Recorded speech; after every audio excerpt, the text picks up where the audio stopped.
Hola, ¿qué tal? Aquí su amigo Antonio López García dándoles la bienvenida a su canal de Mente Independiente, un espacio dedicado a promover libros, escritores y editoriales del ámbito independiente aquí en México. Y la reseña que les traigo el día de hoy es de este libro, El inmigrante de Guillermo Calderón López, una novela que nos aborda un tema que es de mucha relevancia por lo que está sucediendo actualmente en Medio Oriente. Vamos entrando a la reseña y vamos viendo los puntos buenos, malos y las grandes cosas que contiene esta novela. Así que comencemos. Pero antes de iniciar con la reseña, vamos hablando un poco acerca del autor. Guillermo Calderón López es originario de la ciudad de Guadalajara. Actualmente tiene 28 años y este es su primer libro. Él estudió una licenciatura en Relaciones Internacionales y de acuerdo a lo que menciona aquí en la contraportada, permítanme leerles, dice que le interesan los temas de geopolítica, seguridad internacional, terrorismo islamita, Medio Oriente, África y la ex Unión Soviética. Y al leer este libro, uno puede percatarse de que no solamente son temas que le interesan, sino que le apasionan y que sabe muchísimo de ellos. En esta obra se centra principalmente en dos de estos temas, que es el terrorismo islamita y Medio Oriente. Entonces, sin más preámbulo, vamos hablando de esta novela. ¿De qué trata El inmigrante? Pues vamos a seguir aquí la vida de Javier, un joven que es hijo de un matrimonio pluricultural.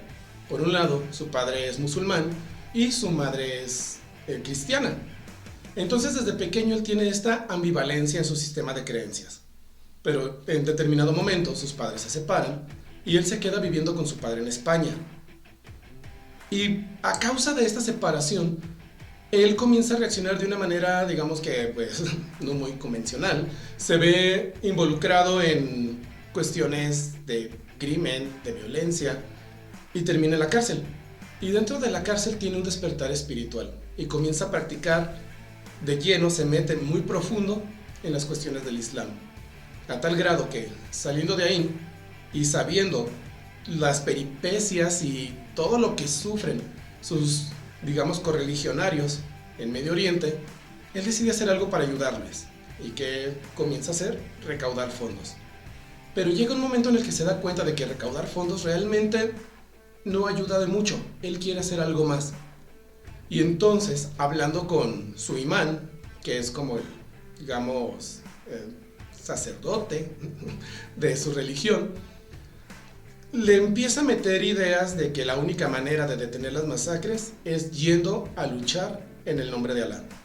Pero al mismo tiempo, otro imán, que es un poco más, digamos, político y mediático, le dice que hay personas que vienen del extranjero o que están ahí mismo en Siria, que ayudan de una manera no tan agresiva para que el pueblo musulmán tenga paz.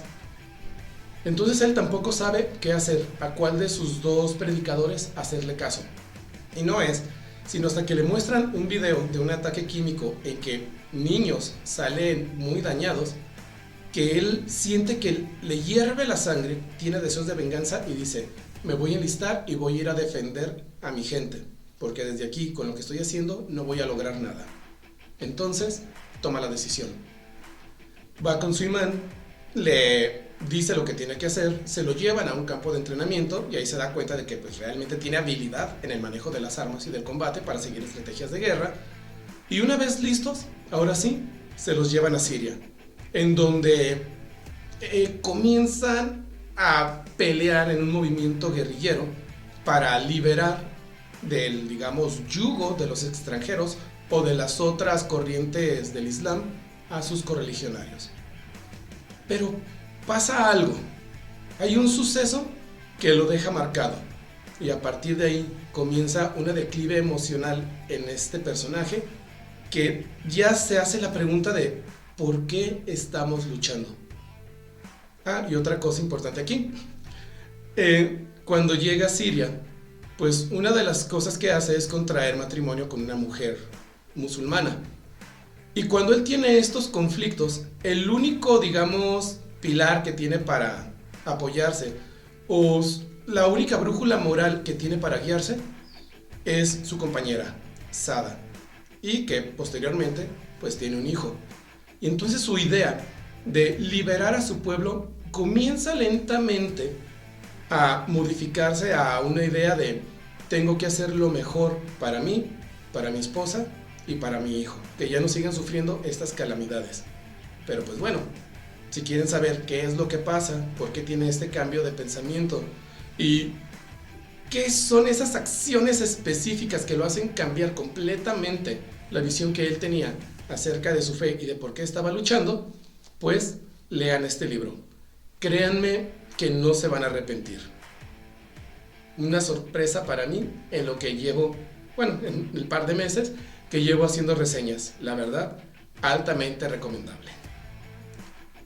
Vamos hablando de las fortalezas que tiene este libro. Lo primero que debo mencionar es la manera en que el autor construye su personaje. La evolución que presenta de él, de ser un joven que no sabe exactamente a qué lugar pertenece o qué puede hacer para ayudar, llevándolo a la cima de su desarrollo como guerrillero implacable, por decirlo así. Y luego esa declive emocional que termina conduciéndolo al desenlace que tiene la historia, es muy bueno porque no sientes que las cosas sucedan nada más porque sí. Hay algunas historias en las que cuando nosotros estamos leyéndolas, los personajes toman decisiones como muy al azar o no llegamos a comprender del todo por qué están haciendo lo que hacen. Pero en esta novela, créanme que no sucede eso. Todas las decisiones que toma el personaje principal tienen una motivación o un detonante muy específico y que nos ayuda a entender el por qué está tomando esa decisión. Por ejemplo, su decisión de convertirse por completo al Islam, pues porque su madre lo abandonó y está en la cárcel. Ahí está un detonante.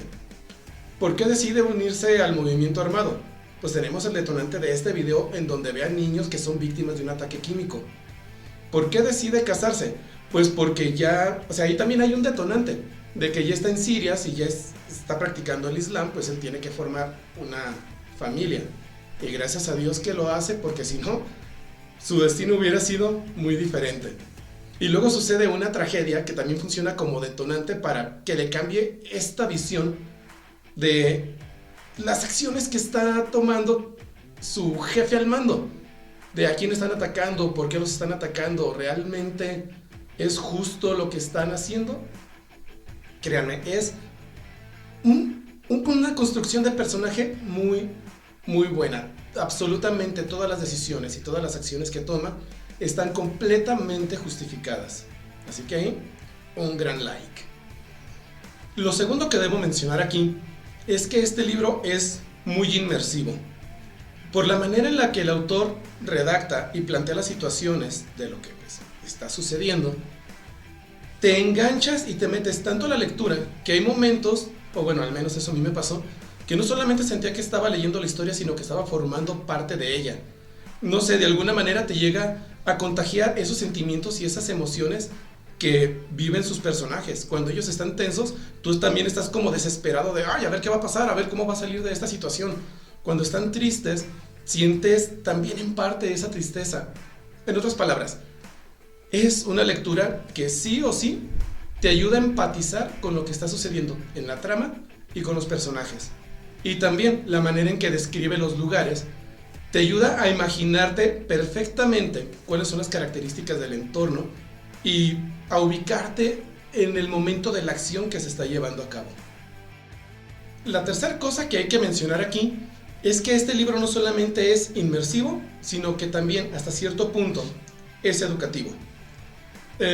A mí me gusta mucho la novela histórica, confesión, porque siento que es una manera muy práctica y muy fácil de meterte a historias o a temas históricos, pero de una manera más amigable, porque de cierta manera lo que estás leyendo es ficción, pero está basada en cosas o en hechos que realmente sucedieron. Y este libro tiene algo de eso. Si bien no puede considerarse como novela histórica, porque es 100% ficción, sí te plantea algunas situaciones que de alguna manera te dan información muy real, muy fáctica, de lo que le da sustento a lo que está sucediendo en la historia. Por ejemplo, el momento que habla acerca del conflicto en el que se ve involucrado nuestro personaje principal. Te plantea las razones por las cuales este conflicto armado difícilmente va a terminar de buena manera.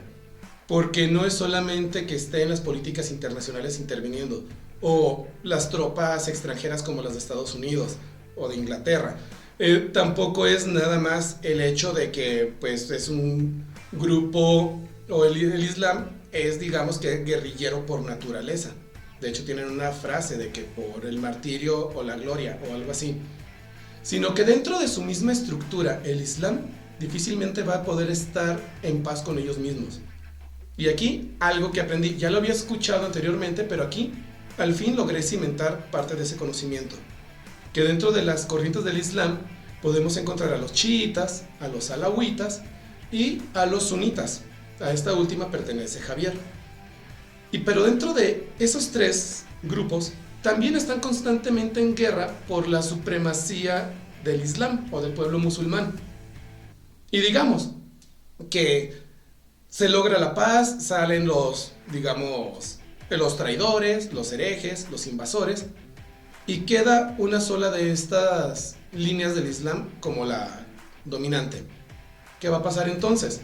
Pues en el libro aquí te plantea de que ese no sería el fin de la guerra, sino que como es un pueblo que quiere reclamar el territorio que por la ley de Alá les pertenece, el movimiento armado nada más se va a cambiar de lugar, porque por 800 años la península ibérica fue controlada por este pueblo, por los musulmanes. Entonces, se acaba el conflicto en Medio Oriente, pero irá a comenzar un movimiento igual de brutal en la península ibérica. Pues, ¿qué les digo? Les comento que, o sea, sí, es un libro que te deja muchos aprendizajes y te deja muchas cosas para analizar. Y yo les puse nada más un ejemplo pequeñito de lo que yo logré como comprender o reafirmar de unas cosillas que ya sabía. Pero así como eso, te plantea muchísimas cosas que te ayudan a comprender mejor la situación y muestran realmente el dominio que este autor tiene acerca del tema. Aquí tengo que hacer un paréntesis antes de continuar con las cosas que pudieron haber sido mejor en el libro.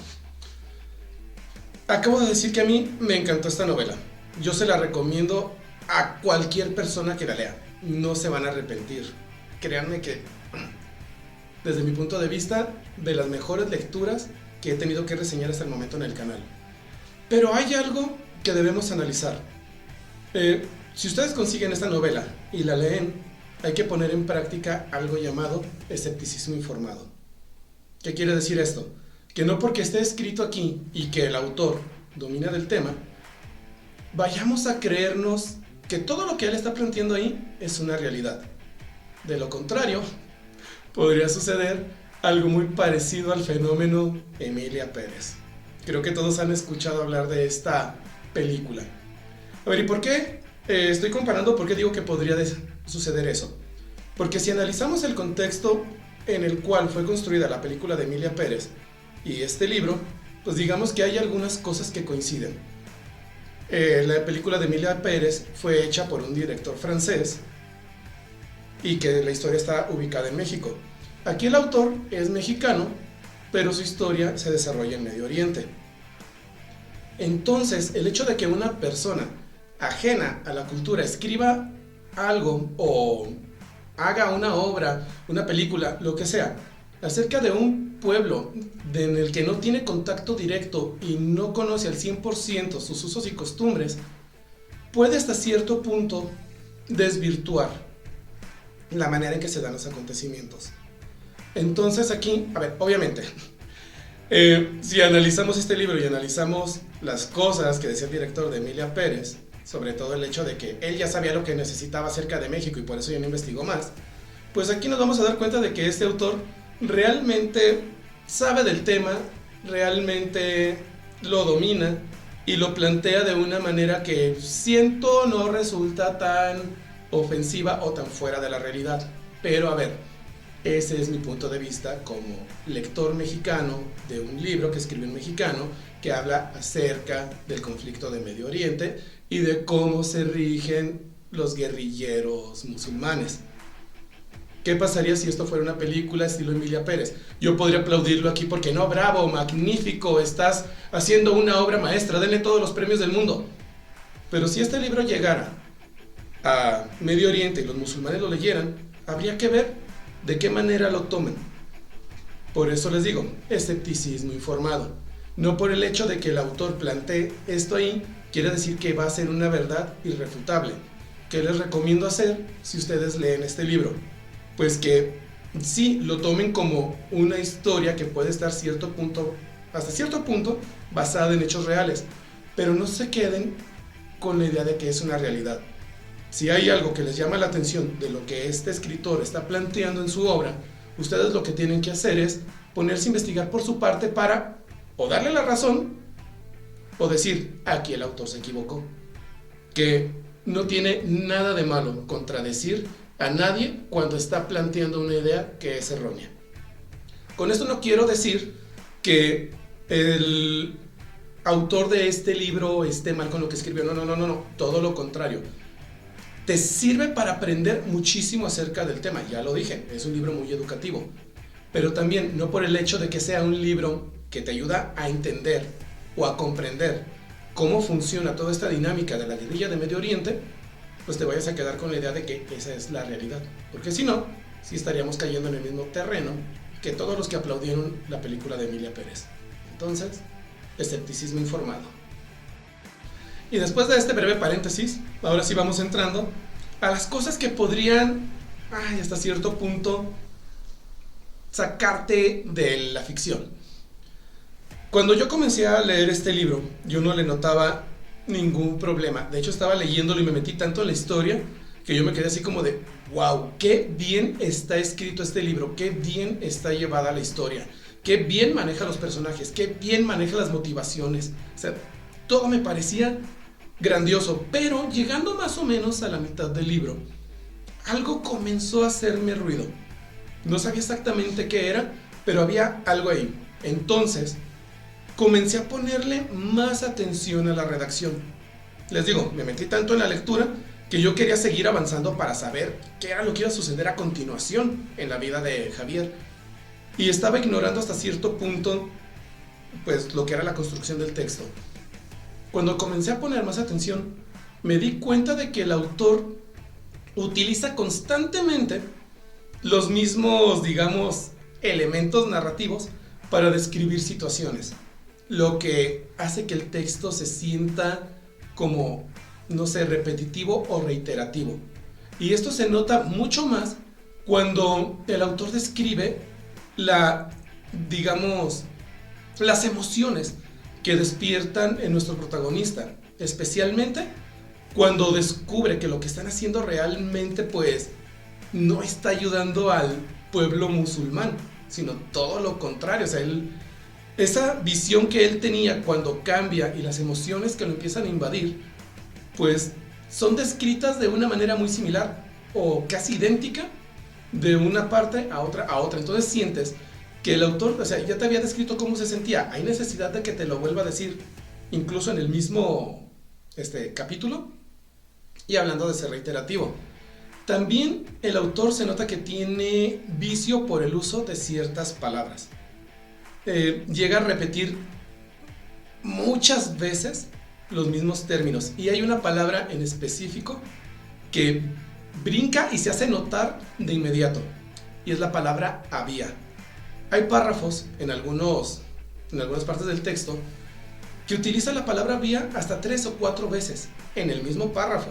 Imagínense cuántas veces lo utiliza en la página, cuántas veces la emplea en el capítulo, y si las contamos en todo el libro, ¿cuántas nos encontraríamos? Entonces, ese sería como un detallito que habría que cuidar al momento en que redactamos. Yo también tengo mis vicios, también suelo utilizar algunas palabras de manera muy repetitiva, o sea, muy constante, pues. Pero no es nada que sentándonos con calma, después de que terminamos de redactar, se pueda corregir. Entonces, pues, Guillermo, sé que estás escribiendo otro libro en este momento, ahí te dejo eso de tarea, que igual, les digo, no es algo que te saque de la lectura, pero sí te puede llegar a brincar porque de repente sientes que ya habías leído eso cuando realmente pues no, simplemente se está repitiendo a lo mejor el mismo argumento o la misma descripción o lo hace de una manera muy similar a algo que ya había sucedido con anterioridad. Y para finalizar con este video, ¿a quién le recomiendo leer El Inmigrante?